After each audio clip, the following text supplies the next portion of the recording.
Hello and welcome everyone to the Ducky Obrien Show. I am your host, Ducky Obrien.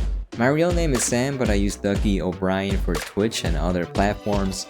Anyways, welcome to episode 5 of my video game podcast covering news, reviews, and guides. Now on to currently playing.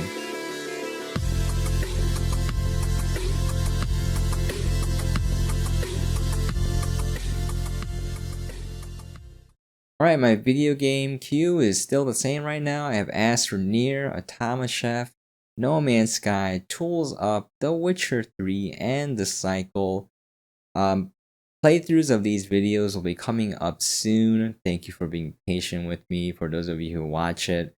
The reason why there's a little bit of a delay is that I go to my public library to upload my videos because my upload speed at home is currently a little too slow.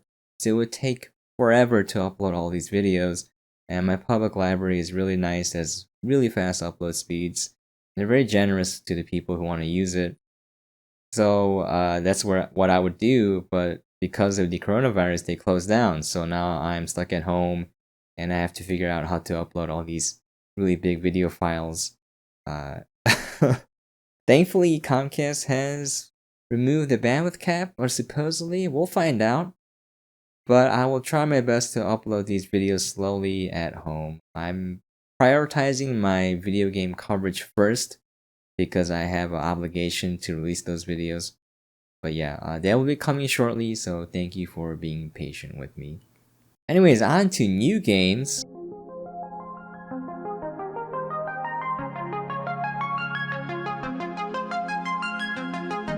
Alright, we have a lot of new games coming in. Thank you to all the PR folk who approved my key requests. So I got all of these keys for free in exchange for covering them, obviously. I'm really appreciative because I am a small content creator, so I don't get a lot of views. So they have no reason to approve my key requests, but they did. So I'm eternally grateful. Anyways, let's go into it. Our first game, Dreadlands. So Dreadlands by Black Fox Studios. It was published by Fat Shark and was released on March 10th, 2020 onto Steam. It is an early access game with an MSRP of $19.99. So Dreadlands is basically a turn-based, grid-based RPG. It's kind of similar to XCOM if you played that. Maybe Wastelands 2, the really old original Fallout. There's a lot of games like that. But yeah, you take turns, there's a map, you can move, you have action points. Every character has basically 2 action points. You spend 1 to move, and you can spend 1 to attack, or you can spend 2 points to move out past your normal range, etc. It's set in like a post-apocalyptic wasteland. There are gangs, and you started basically your own gang, your own clan to survive, and you take over a base, and you go on an overworld map and you explore, and it's a lot of fun. It's honestly a lot of fun. I like these games. It does have that same frustration where, you're taking a shot and it says 75% hit chance, and then it misses, and then the enemy has like a 20% hit chance, and it hits, and not only does it hit, it crits, and then you lose your unit, and you just want to pull your hair out. So if you're familiar with XCOM or these type of games, you're gonna have moments like that. They change it up a little bit in adding these player cards, these player abilities. They're a card, you get a random assortment, and you can use them once per turn after your initial turn. So you got stuff like heal a unit, jam a person's gun after they fire once. You can place down traps. But yeah, I think it's pretty nice. You can also upgrade your base. You can do the story mission, unlock new characters, unlock new facilities. But yeah, it's looking pretty good. So if you're a fan of turn-based RPGs, you may want to check out Dreadlands. Okay, on to our next game, Maiden Spell. Maiden Spell was developed by MinoDev LLC. It was published by MinoDev LLC and Maple Whispering. I don't know how 2 companies publish a game. I gotta look into that, but I'm a little curious about the publishing side. Anyways, it was released on February 25th, 2020 onto Steam with the MSRP of $12.99. So Maiden Spell is basically a cute anime girl shooter. It's almost like a bullet hell, not quite. There are a lot of bullets on screen, not to the point where the entire screen is filled and you have to move like a micrometer to the side or up and down. It's a little more generous. It's interesting in that you're not fighting like these NPC characters, like minions. You're fighting another boss, basically. This is a fighter. There's multiplayer as well. I forgot what the multiplayer platform was, but apparently it is pretty well known for being reliable. But yeah, you fight another character and you have spells and abilities, and the boss has different stages where you hit them a couple of times and then they go into like a super attack mode called the Magnus mode, where they have crazy attacks. And yeah, it's basically like a fighting game, but it's a shoot 'em up, so it might be worth checking out. People have called it Toho like, etc. I'm not a really big fan of those games, nor am I good at it, but I tried my best and I enjoyed it. So you may want to check it out if you're a fan of shoot 'em ups or cute anime girls. The artwork is really cute, by the way. Whoever did it, well done. Soundtrack is pretty nice too. Anyways, on to our next game, Comanche. Comanche was developed by Nuclear, all caps, and it was published by THQ Nordic. It was released on March 12, 2020 onto Steam. It's an early access game, and the MSRP right now is $19.99. So Comanche, if you can guess, is a helicopter game. There is a single player mode right now, Mission 1. Missions 2 and 3 are coming later. But Mission 1 is fairly long. I played it, completed it. It took me about 50 minutes. Now, the main attraction, I think, is the multiplayer mode, and it's basically Call of Duty. That's right. If you wanted to play Call of Duty but be a helicopter, this is the game for you. So, you have different classes of helicopters. Now, I found this quite funny. You can have like a support helicopter where you lock onto your allies and then shoot a heal missile. Now, how they get over this is that the missile contains nanites, which will repair your friendly helicopters. You know what? I'll just go along with that. But it's just kind of funny. You're firing a rocket at your friendlies to heal them. But anyways, moving along. This is early access, so there are only 2 modes available right now. One is basically kill confirmed, where in Call of Duty, you down an enemy and then you collect their dog tags. Or you can collect your friendly dog tags to deny the enemy team points. And it's pretty much the same concept. So you kill enemy helicopters and they drop a black box onto the water, onto the ground. And what you do is this game has a unique mechanic where you can shoot out a little drone, and then the drone, you can fly it around. It can shoot. Obviously, it doesn't do as much damage as a helicopter. And while the drone is out, your helicopter is just still there in the air. Someone can attack it and kill it. And when that dies, your drone dies as well. So that makes sense. But you can shoot out your helicopter, pick up the black box, and then destroy it so that you go back to your helicopter. And you can respawn another one after a short cooldown. The reason why I prefer to destroy it is that if you leave your drone out, it can get shot. Not only that, when you switch to your drone and you have an active drone out, you'll switch to that drone's location, which is not going to be reliable for picking up black boxes if you're moving around as a helicopter. Anyways, it's kind of interesting. The helicopters have different classes. Like I said, you got the support class, then you have a sniper class, you got different rockets. The controls feel pretty good. I think yeah, it feels pretty solid. The only issue I have is with the other game mode, Sabotage. Basically, you go into a little building, a structure with your drone, and you have to sabotage by planting an EMP. The defending team has to kill, the attackers and disarm it. And the reason why I don't like this game mode as much is that it forces you to play outside of your helicopter as a drone.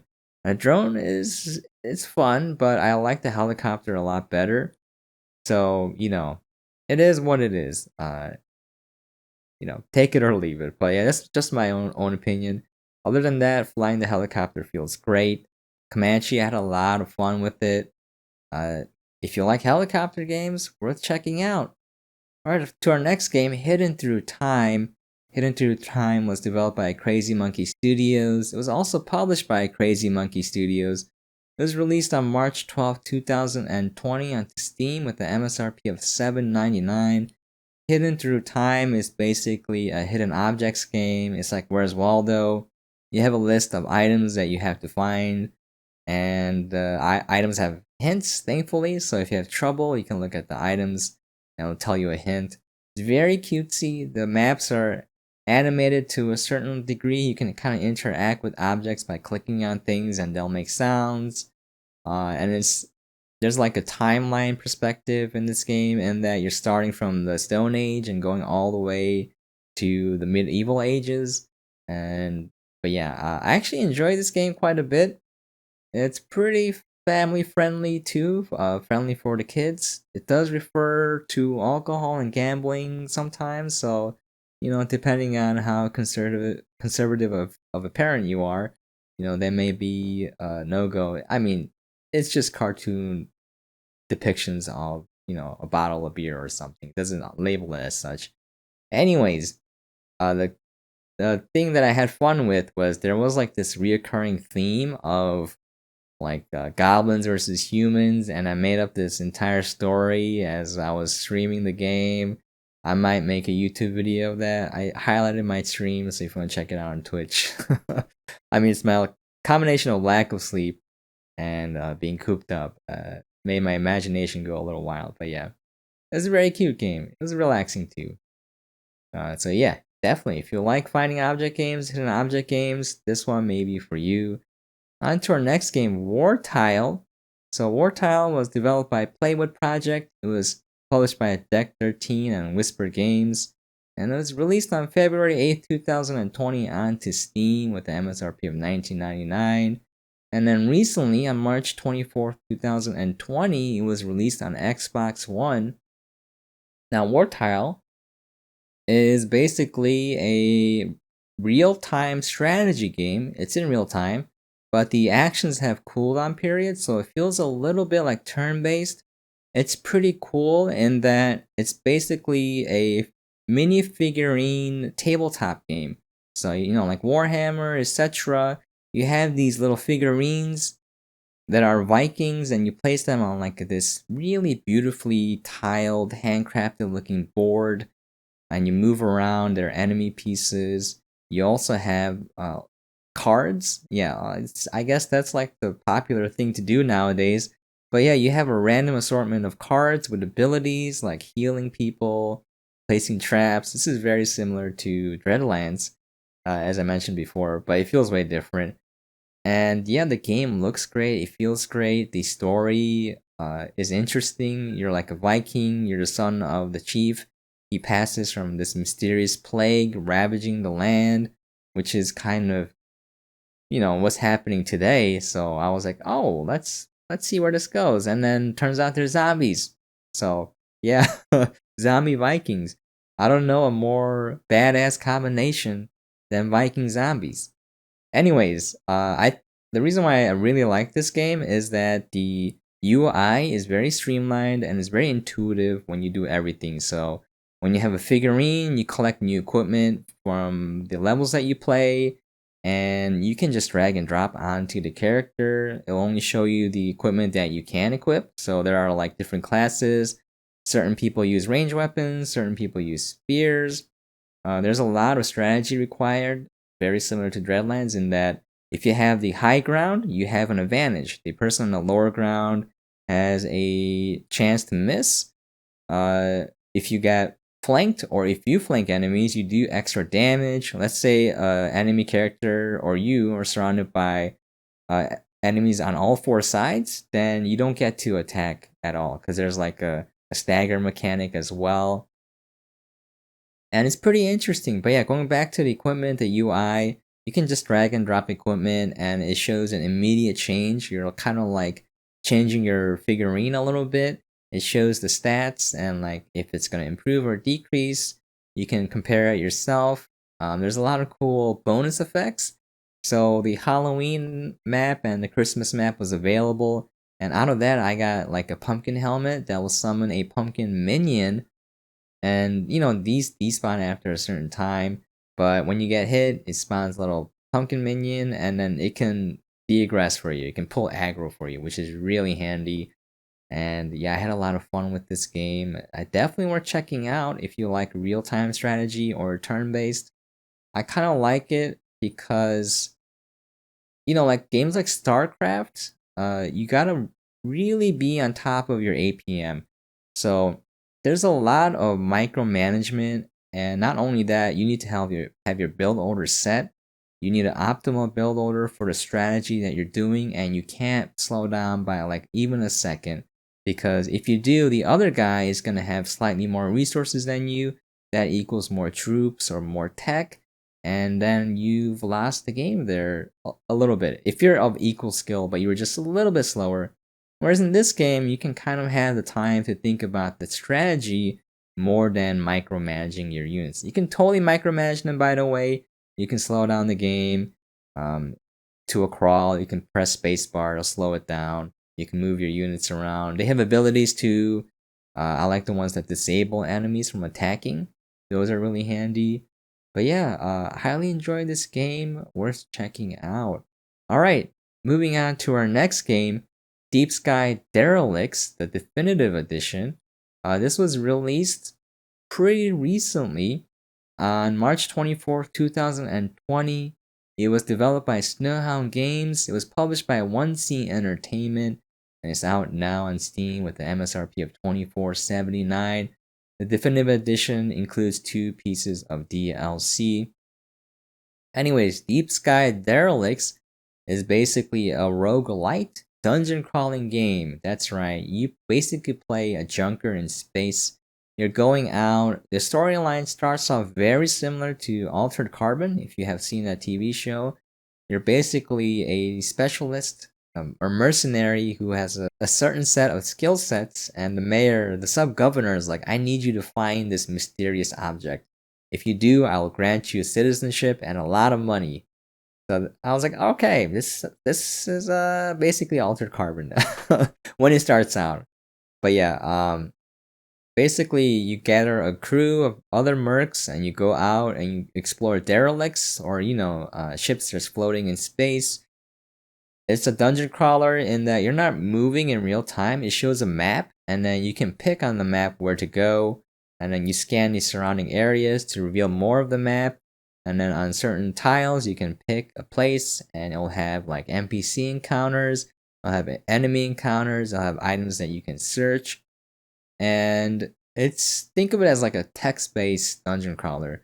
And I think it's really interesting in that the NPC dialogue, the side quests, are really well written. It actually took me by surprise how good the writing is. There's like a bunch of quests, and yeah, it pulls you into the world a little bit. Cause I'm a huge fan of sci-fi, especially well written sci-fi. And so let me give a couple of examples. There was like a side quest where there was a dude who's a computer nut. He's like, I want to be a machine. And then you find a computer terminal whose name is Surmu. And he's like, I am a deity. I am a god figure. And I'm like, okay, whatever you want to think, AI. And then he's like, I'm looking for disciples. And then so like you hook them up and he downloads the human into himself, and they evolve together. So the human got his wish. He's a machine now. It's part of a machine, and the AI got his wish, and he's kind of evolving because he has human intelligence within him. So that's interesting. It's all shown through dialogue.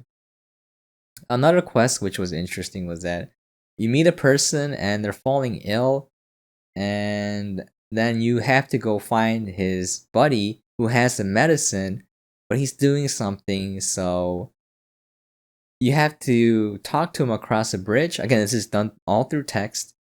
And at first, his messages are weird, like numbers. And to continue talking to him, you have to choose to spend your energy. Your energy is basically your currency on how far you can move in the map and take action in that map. And if you're out of energy, you have to leave. So that's how they kind of limit you. And make you choose between exploring, between doing things, like helping people out, because there's always a cost to this. And when you help someone out, you may not get a valuable enough reward. So it's basically making you choose, hey, do I want stuff to make my run easier, or do I want to help these people out at my own expense? And the funny thing is, it's actually easier if you just kill everyone and take everything. So that's something to think about. I'm sure there's a consequence for doing that, but yeah, you can attack shopkeepers you find on ships. I mean, you lose access to items which you may need to complete other subquests. So yeah, it's kind of interesting. There's not like a morality system in place, but there is one implied there. So yeah, it's a pretty interesting take. Anyways, I love the writing. I love the side quests. I love the NPC characters. These little encounters that flesh out the game. The combat system is pretty straightforward. It's a card-based system. So how it works is you have your mercenaries and then you have equipment for them. That equipment unlocks available attack cards. So for example, if you have a guy who's a heavy attacker with a huge melee weapon, then you may unlock some melee attacks, which are standard attacks, and then you may have a bash attack available, which will lower their initiative, which is basically their attack priority. So if they have a lower attack priority than your characters get to attack first. It's turn based. And if you had a character that was, has a bash move, then you might see an enemy that may attack past your other characters, and you bash it, sends him to the end of the line. So it's pretty interesting. Also, the cards that you get are random. So out of your total available equipment cards, you get a random subset. And there's an interesting series of buffs and debuffs for all of these minions. And you have to strategize because, again, that's where the roguelike element comes in, where the runs are very difficult. It's very difficult to keep your characters alive. It's very difficult because you have to refill your energy. Your energy runs out, and you have to have money to refill it. And money is very hard to come by. So if you guys are starting out, what I would recommend is to complete the missions, the contracts that you have available, as fast as possible. Don't worry about exploring the ships all the way through on your first time. You need that money to get better equipment and keep your mercenaries healed. So an interesting mechanic of getting your weapons, and then you can research it. This is kind of like Rust. You can research it to unlock blueprints that you can pay money for, so that you don't have to rely on RNG to get a specific item you want. Yeah, I think the combat system is pretty deep, but overall, I really like the writing. So, turn-based roguelike dungeon crawler fans, this game is definitely for you. If you love sci-fi, this is probably a game for you. One small problem I had with the game was that the UI is counterintuitive. I feel like it's a little too clunky. For example, if you have new equipment and you want to mod your mercenaries out, you can't really do it from the hub menu, unless I'm mistaken. Uh, that shows how counterintuitive the menu is, the UI. You have to go onto a ship and then you can kind of swap around the equipment. So, a couple of things like that. Also, one game breaking bug where you will not be able to move on the map. Don't worry, just restart the game and you'll be fine. So, this happened though on my very first time that I played the game. So, I was very confused. And I was like, what the heck am I doing wrong? I was starting to get pissed. And I had to Google it. And it turns out it's a bug. So I did what it told me to do and restart the game. And it worked. So there you have it, folks. If you can't move, just restart the game. Hopefully they fixed that bug, but that bug has been around for a while. Okay, those minor gripes aside, I still enjoy the game quite a bit. And I think it's worth checking out. Okay, on to our next game, Nova Drift. Nova Drift was developed by Chimeric. It was published by Pixel Jam and was released on March 27, 2019 onto Steam. This game is early access. It's still being updated. It's crazy to think about. MSRP is $10.04. It's really weird. Oh, that might be the sale price. It's probably the sale price. Anyways, It's on my spreadsheet, so I don't know. It's on my teleprompter. I'll have to look that up later. If it's wrong, I'll put it in the description. Anyways, Nova Drift is basically asteroids on steroids. That's right. You fly a little ship, you shoot asteroids and enemy NPCs, and as you play through the game, you'll level up and you can get a wide variety of upgrades. There you go, upgrades, and it's pretty cool. So my favorite one was drones because I'm not too good at these games. So I'm like, you know what? I'm gonna have other people do the work for me. So I got like a massive drone army. I got like specialized drones that are bigger and do more damage. They do the same type of attack damage that I do. And yeah, there's a massive upgrade system in this game. So if you like asteroids, this game is for you. I had fun with it. I died a lot because I'm bad, but with my drone army, I was able to go a lot farther than I normally would have. Anyways, moving on to our next game, Eternal Edge Plus. Man, I have a lot of games that I covered. I was really busy. So Eternal Edge Plus, it was developed by Righteous Weasel Games. It was published by CDOC LLC. It's coming soon, and the price will be announced soon as well. Basically, this is a remake of Eternal Edge, the original game, which came out a long time ago. Apparently, it was sort of promising, but it had a lot of technical issues. So hopefully this game takes care of that. I'm in the beta right now. I played through it. It looked pretty okay. It looked pretty polished from what I could tell. I think it could use more touches on the graphical side. There were like some really flat like shadows or lighting. It made the world look a little too fake. But anyways, it's basically like Legend of Zelda. It plays like Legend of Zelda. It looks like Wind Waker a little bit. It's a action adventure game. So you play as a character with a sword. You know, you do standard Zelda things like meet monsters. There's no grass to cut, but you can't cut herbs.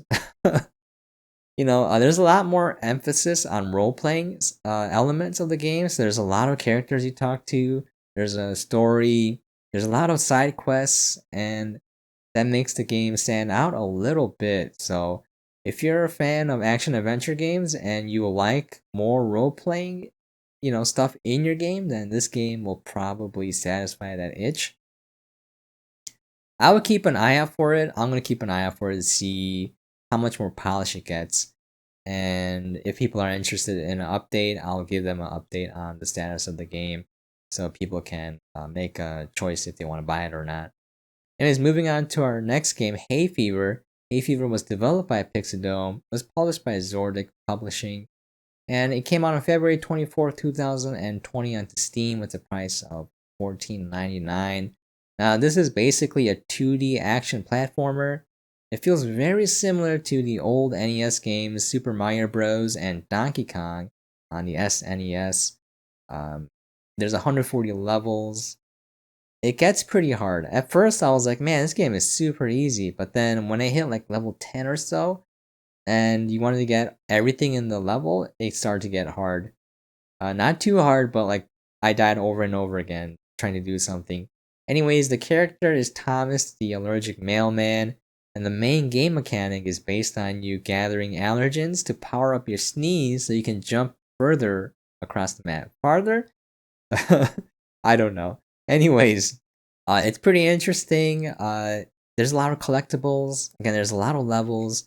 Like one level I was playing, I was trying to get through to. I thought it was gonna be a piece of mail, but when I reached it, it was a dog. I was like, "What in the world?" It was so unexpected, but a pleasant surprise. It was a secret item. I got an achievement for it. But yeah, the game is like that. There's a lot of hidden things. There may be even a hidden level. The game hints at it, and I'm interested to see more. But yeah, if you want 2D action platformers, we got Hayfever right there for you. Again, very similar to Mario and a little bit of Donkey Kong there. Alright, our last game in Other Waters is currently embargoed right now until the 31st, so I can't really say much about it. I'll just say that I enjoyed it and look forward to the video coming soon. Again, on the 31st, I believe 8 a.m. is when the embargo ends, so I should have a video up by then. Anyways, on to our next section, Noteworthy.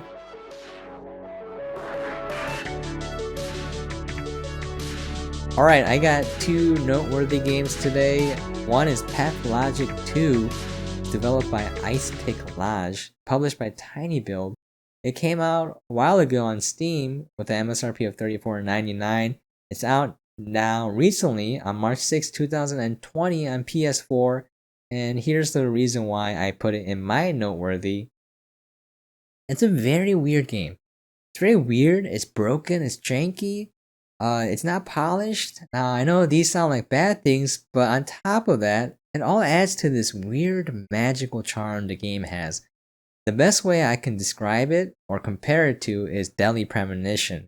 That's right, I'm a huge fan of Deadly Premonition, and the game is similar in that it's very weird. It's broken, some parts break. It's very janky, there's lack of polish. But there's this weird magical charm to it that pulls you into the game and the world and makes you like the characters. I'm a huge fan because, I saw the Giant Bomb playthroughs and I was like, yes, this game is the game for me. So again, Pathologic 2 has a very similar feel. It's a very different type of game, but it's a very similar feel. It's it tries to be psychological horror, but it's not, to be honest. There are a lot of bits where there's like a person running around lit on fire, but the animation is so poorly done that it just looks comical. There's a lot of moments where it's supposed to be scary, and I was just laughing because it was so poorly done.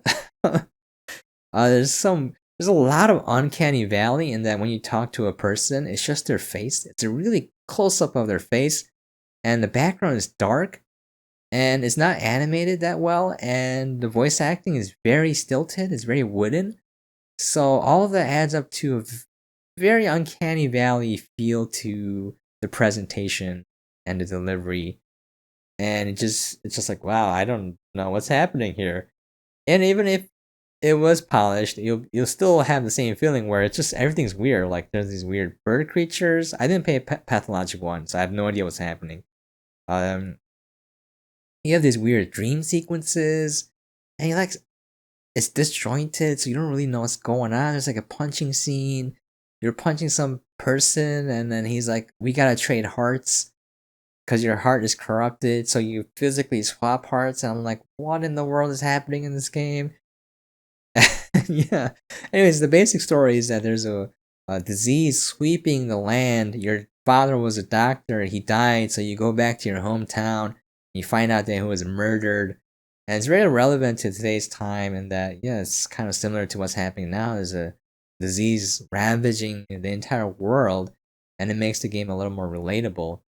And the actual gameplay loop is like a action game. You're like going through this village, you're talking to people, you're doing side quests, you're doing things for people, you can take sides.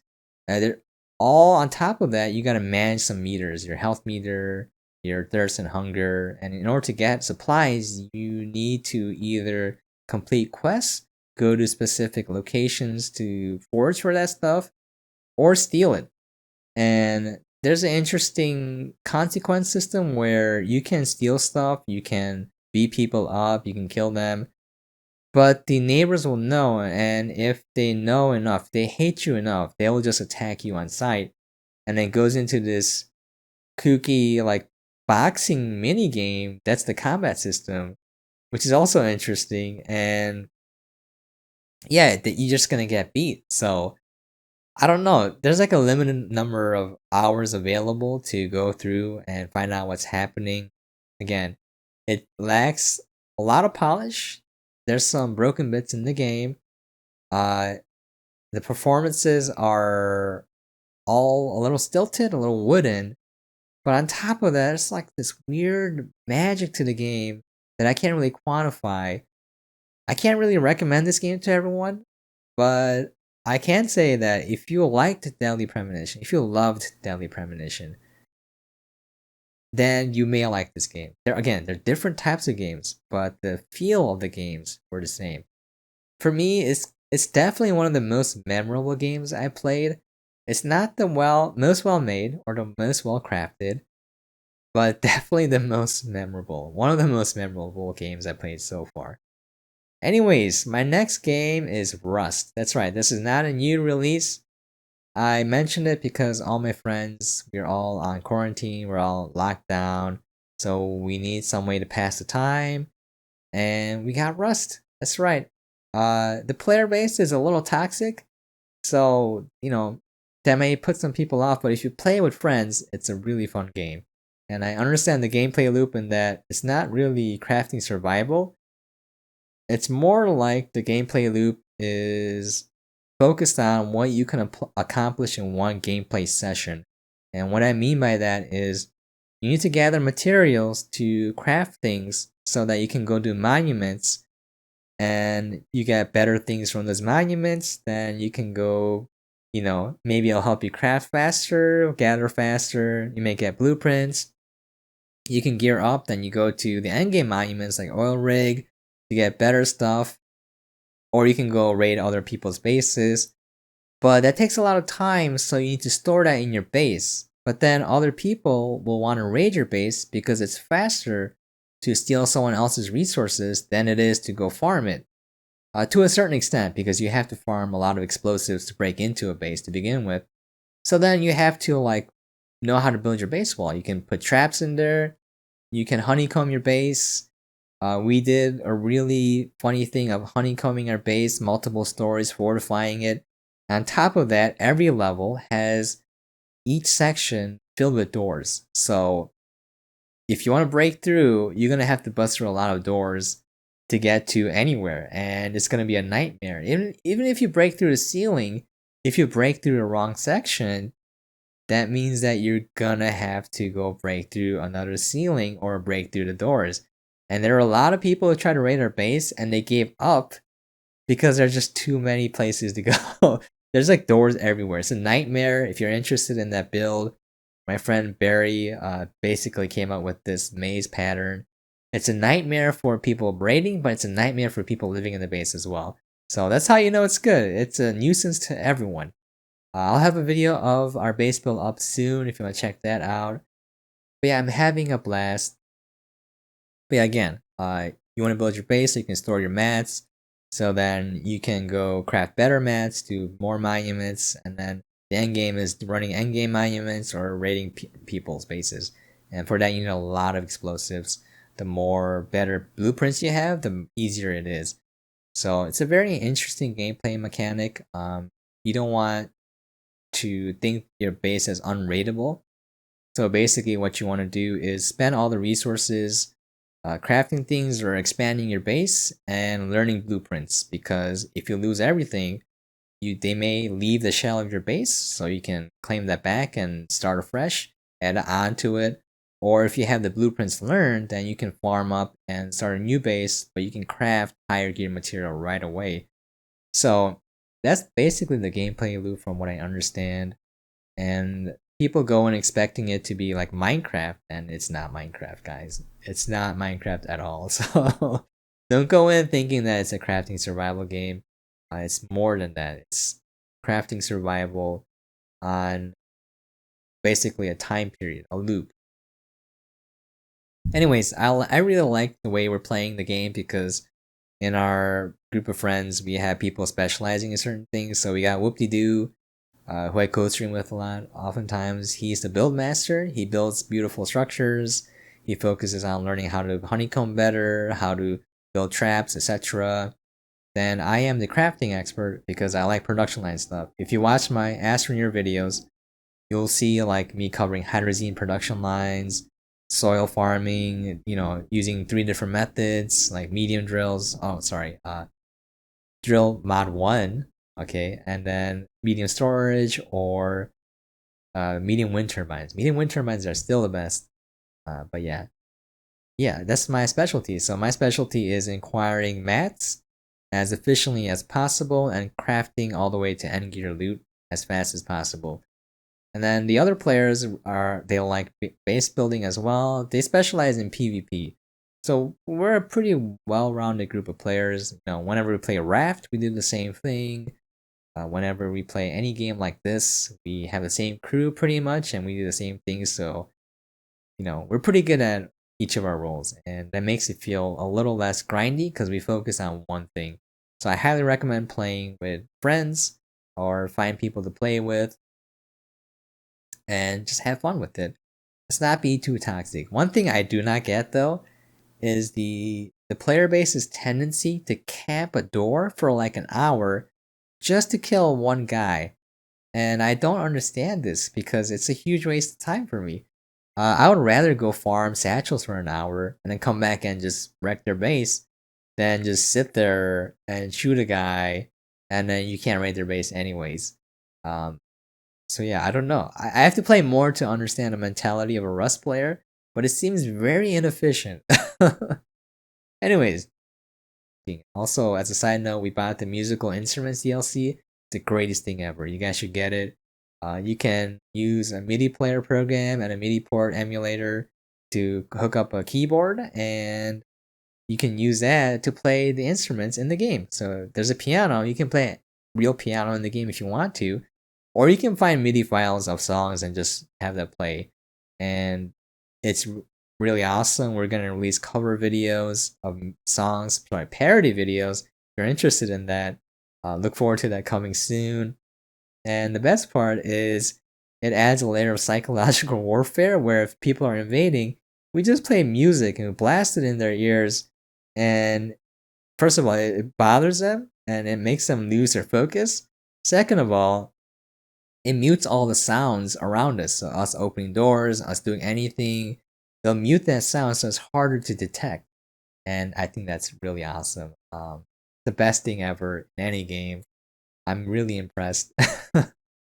Anyways, Rusty, if you guys want to check it out, it's out now. Obviously, it's been out for a while. I bought it on sale for $20. It's still on sale for a little bit. If you guys are interested, and it's not for everyone. I don't recommend playing it solo at all. But if it's something you like doing, you may want to check it out. All right, finally, upcoming releases. I got one listed here, one game of note. Final Fantasy VII Remake is coming out on April 10th, 2020. I'm kind of hyped for this. Final Fantasy VII was one of my favorite games of all time, and now it's being remade and it looks glorious. I went back recently and I was like, oh, this game looks hideous. Everyone's a black. Got these square arms. The story is still great. I mean, I get over the graphics after a little bit because I honestly don't care too much. But yeah, Final Fantasy VII Remake is so hype. I don't have any consoles, so hopefully it'll come out on PC. And these recent releases, we got Half-Life Alyx that came out. Apparently, it's the best VR game out there. If you have a VR headset, get this game immediately. It'll show you what video games are about. If you don't like Half-Life or games like that, then don't get it, obviously. But I think it's probably one of the games that kind of showcases what VR can be pretty well. I don't have a VR headset. I'm looking to acquire one. I have limited funds. Not only that, most of the headsets are sold out. So, what can you do? That's what it is. I got Doom Eternal that came out and Animal Crossing. I'm looking forward to playing Animal Crossing as well. I cannot get my hands on an Animal Crossing Switch. Again, limited funds and limited supply. Weird thing, like all the Switches, like nationwide, are kind of on low supply right now. People are buying that up so they can play games. It makes sense with your kids, with your family members, with your friends, while everyone's quarantined. But yeah, it makes it a little bit hard. But yeah. All right. On to our next section, news. I'm gonna keep this short. It's all related to the coronavirus. Like, it's had a huge impact. Like, E3's canceled, Overwatch League, the in-person Homestead matches are canceled. Everything's going online. Like, the Overwatch League tournaments are going online. We got NFL considering playing Madden as broadcasting that on Fox. We got like NASCAR being canceled, all these racing things canceled, and they're just gonna put tournaments where professional racers use racing sims. You know, it's crazy. What a world, what a time we live in. Honestly, this is the first time I've seen anything like this on a global scale.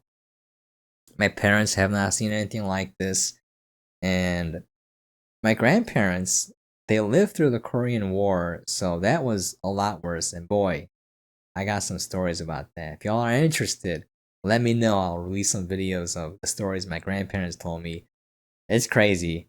But again, that was only limited to Korea. This is affecting the entire globe. And it's crazy, like, man, so many people are getting affected. The cities are impacted the most, especially those who can't afford healthcare, who can't afford a lot of things. They're being hit the hardest. And yeah, I don't know.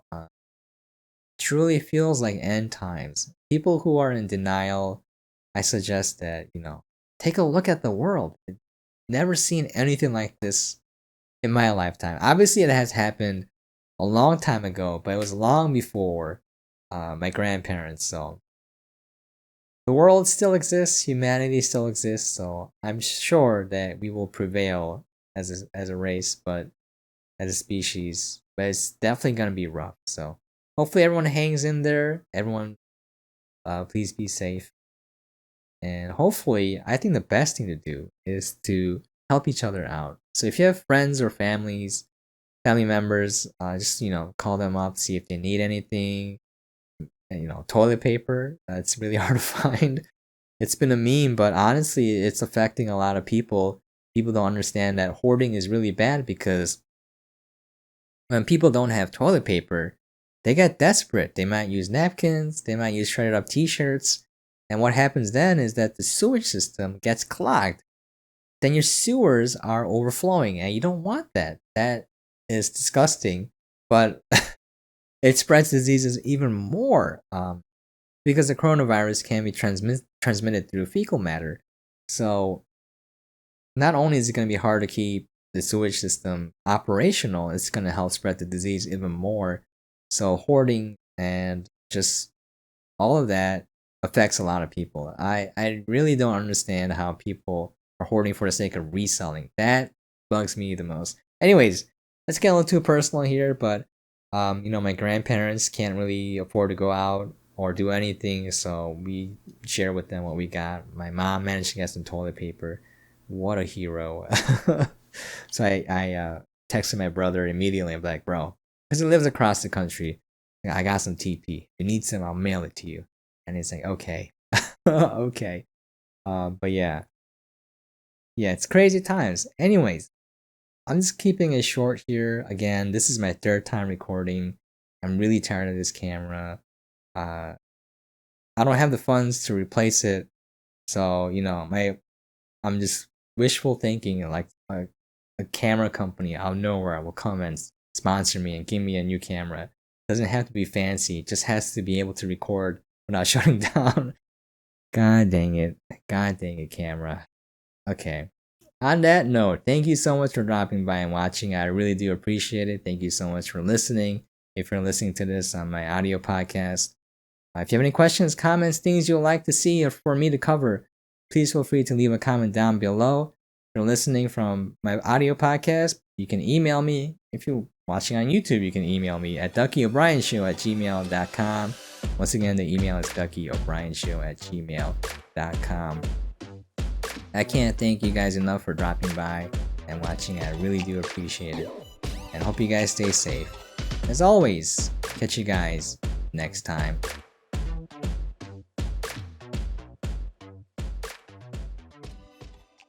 There are a lot of.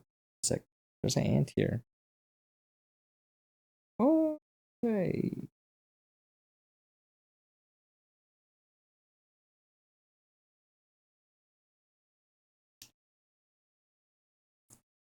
Well, it's either on me or on the ground now. We'll see. We're still here somewhere. Hey, I have a lot of ants in my house.